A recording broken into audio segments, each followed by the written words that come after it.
What did you think Take about them stupid ass glasses off. Yeah, make me.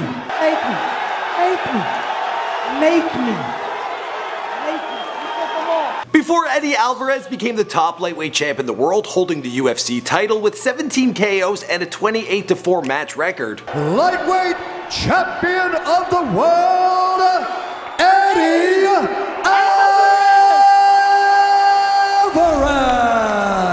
Before the Underground King fought against Anthony Pettis, Shinya Aoki, and Joachim Hansen. Is his name Joe Chim? Or Wow Chim? Or is the J silent? I don't know. Eddie Alvarez! Before he would fight in Japan, Canada, Russia, and Costa Rica and rack up wins that brought his net worth to an estimated $8 million. I know I can beat the best guys in the world. I've come to peace with that. So where is it McGregor? I would want McGregor because it's more money and it's a simpler fight.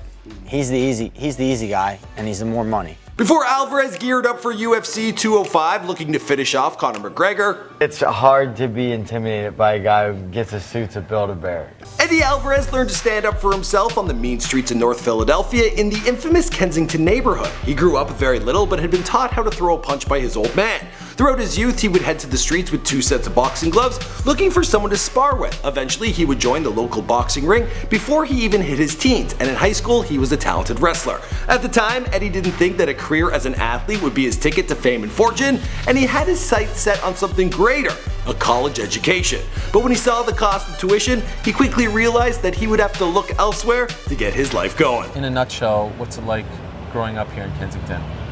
It was tough neighborhood. That's where Rocky was filmed. Boxing gyms on every corner. What's going on, guys? My name is Michael McCrudden, documenting the life of Eddie Alvarez prior to fame, here for you on Before They're Famous. First off, I want to thank SeatGeek for sponsoring this video. Thanks to them, I'll be at Madison Square Gardens on November 12th to watch the fight against Conor McGregor, who I've also done a Before They're Famous video on that you should check out after. As always, be sure to let us know in the comments down below who you want me to document next.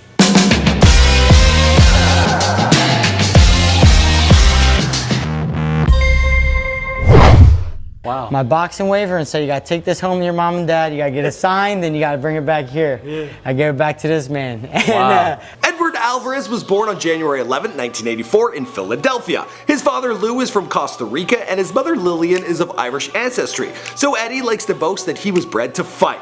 He was raised in a rough part of town known as Kensington, where drugs and crime rule the neighborhood. After taking some tips from dad, little Eddie learned how to hold his own throwing a punch and quickly became obsessed with boxing, which is pretty much Philly's unofficial pastime.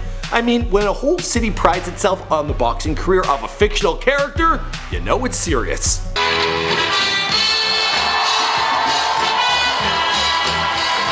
There are plenty of boxing clubs in Kensington, but Eddie got his start on the streets around the age of 8. On the street here, and there's a knock from my friends. And maybe someone would say no, but I would always get someone sooner or later who would box me. There was a box right here in the middle of the street.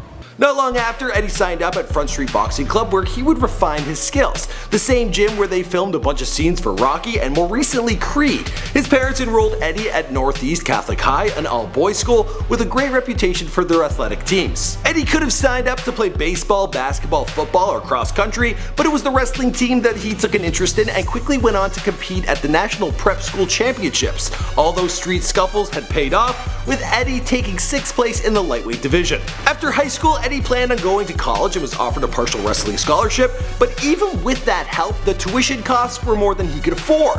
After graduating high school, he started working at a concrete company and had no trouble lifting the heavy blocks all day long, but knew it wasn't something he wanted to do, for the rest of his life.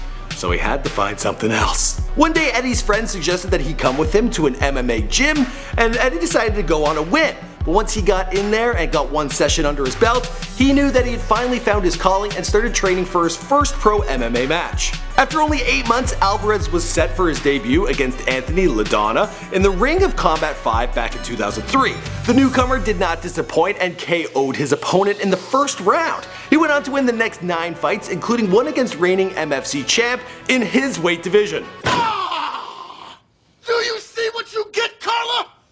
Do you see what you get when you mess with the warrior? His background in wrestling and street fighting made a potent combo. He had skilled hands that were just as fast as they were powerful, and he made bold moves in the ring that paid off. like the rear naked choke, which just so happens to be his favorite hold. This is my signature move. In the 11th match against Nick Thompson, he was finally taken down when the ref declared a technical knockout. Alvarez had been beat by an extremely good fighter, but he also towered above the 5'9" Eddie.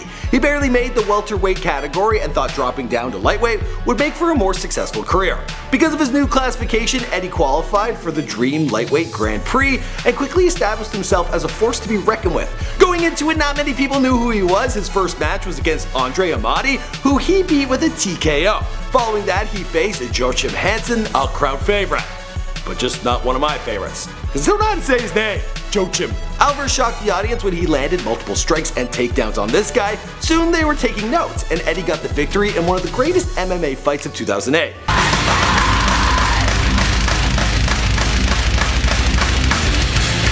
His newfound success had earned him enough money to move his Mrs. Jamie and then newborn son Eddie Jr. out of the hood and into Northeast Philly.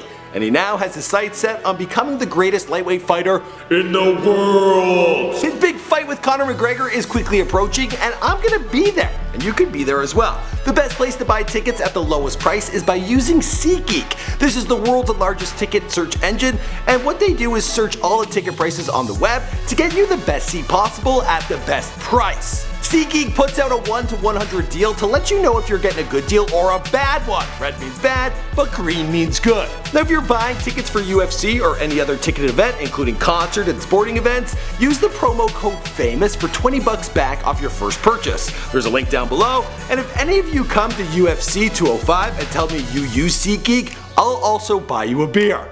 As for the rest of the story, well, you know the story because this is Before They're Famous. My name is Mike McCredden, and look at our new beautiful end screen. You can hit subscribe, check out some other videos, and I'll see you guys in the next one. I don't feel any sort of way toward they're blank. You feel nothing towards this face? Nothing. Zero. I have no, I don't, get this guy out of my face.